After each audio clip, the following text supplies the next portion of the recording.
The Ash, Lutzi and Susie Snackbox. Yeah, I'm on Gari at the moment. I'm doing the show from Gari, so I hope I'm coming through pretty clear. But, shooting this episode for Creek to Coast, and the rest of the crew that are here, which is Scotty Hillier, who's the host, and then we've got Drew, who's producing, Buzz is the cameraman. Another Buzz. And Another then, Buzz. Wow.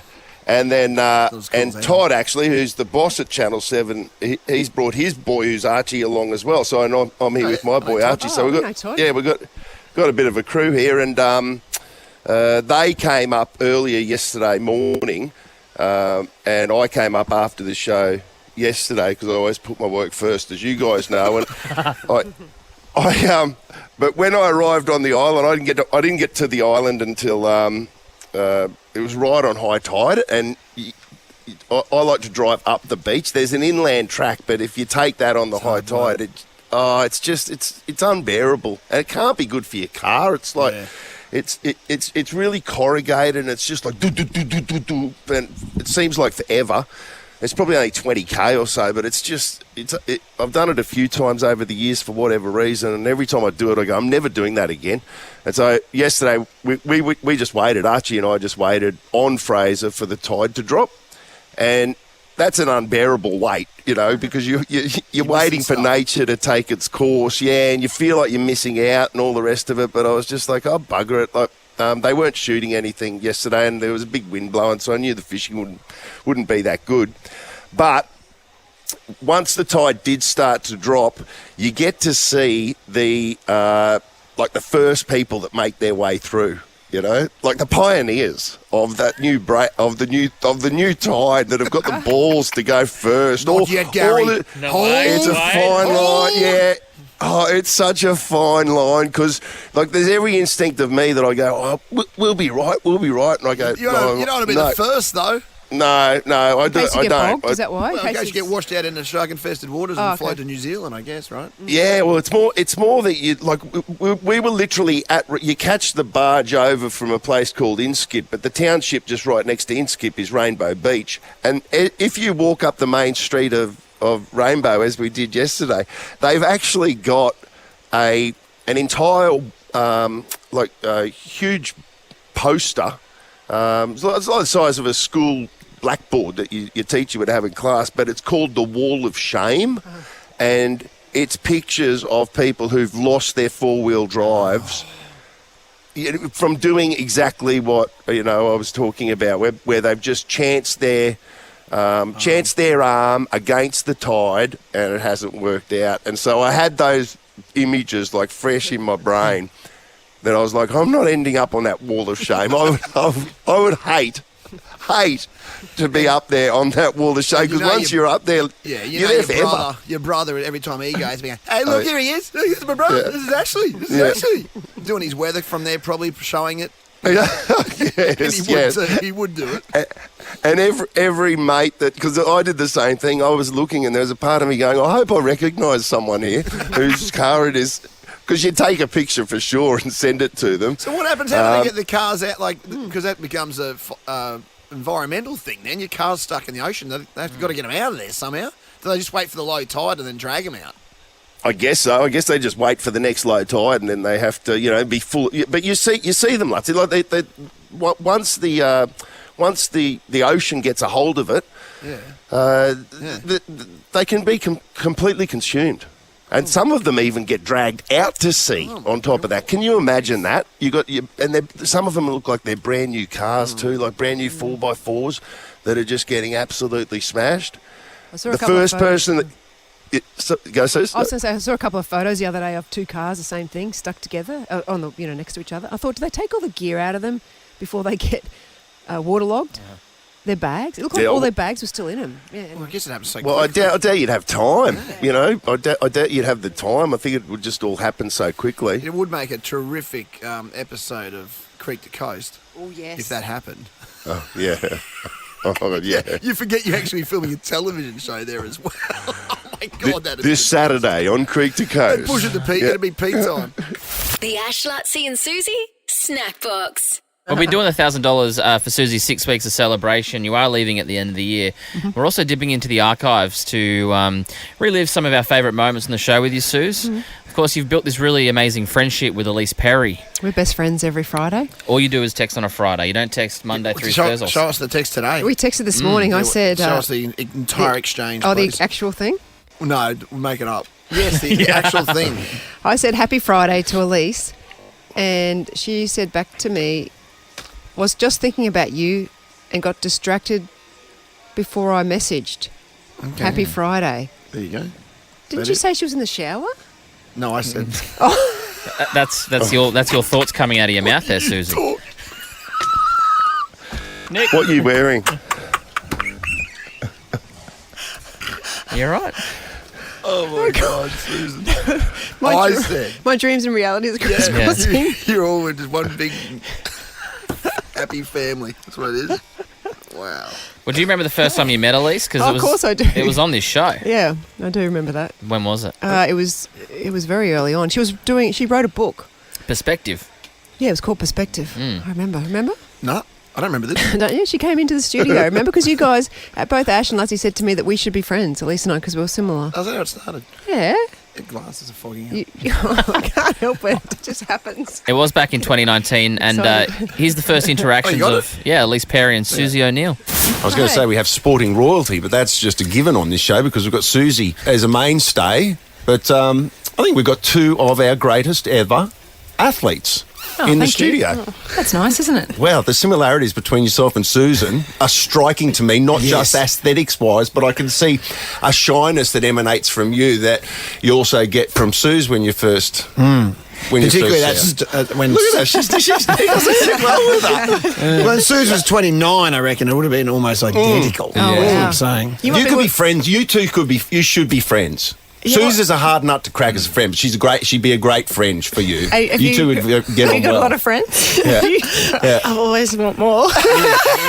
Make friends with her. I said to Elise, I sent her a message on her Instagram, but no one gets my messages on Instagram for some reason. Well, she just ignored it. Did you? You wouldn't have ignored that message from Elise Suze. did. I haven't seen it. Yeah. But then I was too shy to say, well, maybe I'll Yeah. get your number and you can text me, you know? That's a good idea. I want to Text play each other. matchmaking friends. You two, I'm telling you, would be good friends. That sounds horrible. Isn't it good? What are you talking Oh, God. about? How cringy that we're trying to... we are Become still... friends on a radio show. Yeah. We have become friends. But you genuinely have become friends. Yeah. now. I mean, we usually, when Elise comes to Brisbane, one of us, we organise to meet up, and then usually about the day before, one of us pulls out. Says we can't make it. It's a beautiful friendship. Yeah. So is there anything further from that? Was that it today? She's on a beach. She's on a beach somewhere. Yeah, she's back in Australia, and Oh, she's back. yeah, she goes. Oh, that's my alarm. Oh, no, you need to move your car. I thought she was texting right there. The Ash, Lassie and Susie Snackbox. I think I feel pretty good today. I was Yeah, out you and about yesterday with some people talking. Some good gibberers. Yeah, You know, like Paddy Welsh, Yeah. Oh, wow. Michael Kasparitz. Kasparovich. That's a tough one. Lindsay, his wife, His is wife. hilarious. I love her. Funny. Who else was there? Jimmy Marr, Little Paul Gaffney. Paul Gaffney. It was auctioneer. Little Gaff. Legend. Oh, the gaff. Did a great job. He's a great auctioneer He's too. such a good auctioneer. Yeah, he's brilliant. He was so funny. Yeah, he's excellent. He was like, someone was, I think, looked at him like they were going to bid, and then they turned their head the other way. Yeah. And Paul Gaffney was saying to them, I can see you. Just because you've turned around and shut your eyes, I can see you. He's very good, Gaff. Yeah. That was and Jimmy Marr and everyone from Bulls Masters. So well Yeah, done, well it was done good. there. Jimmy Marr told some great stories about his first team. Shane Warne was the captain, and how welcoming Shane Warne was to a young, when you first make your first team, how nervous he was. And Shane Warne said he called him into, they checked into the hotel. There was a note in his room saying, "Come up to my room, Shane Warne." And he went up there and he said, "There's a carton of beer," and he's smoking cigarettes. Isn't that right? But he said, "Sit down," and he gave him a beer and just told him, "Just relax, just Yeah. do what you do." He said it was such a good entry into the Australian team. Isn't that Yeah, wow. Crash Craddock tells a story that Mick Jagger says that told Shane Warne that he's the only person that he'd want to switch his life with. Really? Like Mick Wow. Jagger said the only person he'd ever want to switch places with was Shane Warne to live what he lived in his Wow. life. Yeah, how crazy is that? Yeah, he just touched so many people. Eh? Noel yeah. Gallagher said he was his favourite Australian. Yeah, wow. The Ash, Lutzi and Susie Snackbox. Good news, Suze. Good day, sunshine. I'm walking on sunshine. Whoa, it's time to feel good. Plants absorb 31% more carbon than previously thought. I said 1, 2, 3, 4, and 5. Is that good news or bad news? It's good news. Oh, carbon's the bad stuff that we need to get absorbed. They absorb by the plants. carbon and pop out Forests. oxygen. Great, excellent. It's good for news. us. Good news. So- That's good news, Ashley. Good news. You won't know it. Happy about that. Good. Plants around the world absorb 37 billion more metric tons of carbon than previously thought. It means that every tree planted. She's hit a word there. Pause for effect. Pre-read. Will prevent the worst of climate change. 31% further. I think every tree planted will help the world by 31%. Okay, well, that's good. So plant trees. Why did you write it down that way, the other way? Yeah, why would you write it down in a way where you can't even read it? That's Because weird. every tree planted to try and prevent the worst of climate change goes 31% farther than earlier models Now of you the just Earth sound like carbon. Yoda. Good news, Okay, Suze. come on, it's good news, everyone. Yeah, it is good news. I'm talking to myself here. Oh. Researchers make first food using a 3D printer. I'm interested in this. Yeah, I've heard about this. I've heard of steaks they can Yes. do. Well, you're scrunching up your nose. It's supposed Well, to be good news. it'd be weird. What the steak, isn't it? From anyway. Well, what do they make it of? Apparently, they get a little bit of a, The DNA, DNA. of the cow. or you can even make it out of humans. You can. You I'd can rather make it out not. of Why humans. would you make it out Yeah, of that's humans? weird. I don't know. I've What? heard that. Why would you make I'm it out freaking out right Why would you now. make it out of humans? I don't know. Yeah, Why would you even Why would you suggest say that? that? Humans. What's for dinner? Oh, I'm going to have a human steak. A fake Good news, Suze. Regional I'd Victorian. want to see the human. Like if I eat a steak, I don't need to see the cow, but if you're going to make me eat a human, I want to see that person. Good point. I'll get more information on that for another day. Regional Victorian teen convinced Peking duck. This is a good one. This is the one that I was really Finally, focused after on. two. Okay, let's go. Regional Victorian teen convinced Peking duck to play at their school formal after party with an email. They've recently played at Bunnings. Yeah, You see that? They're awesome. They're such, Yeah. great, they're such great really guys. good. I'm really honestly. invested in the relationship between Abby Chatfield and one of those guys. Which one? Yeah. The Ruben? hairy- I am. It's funny I don't remember his name.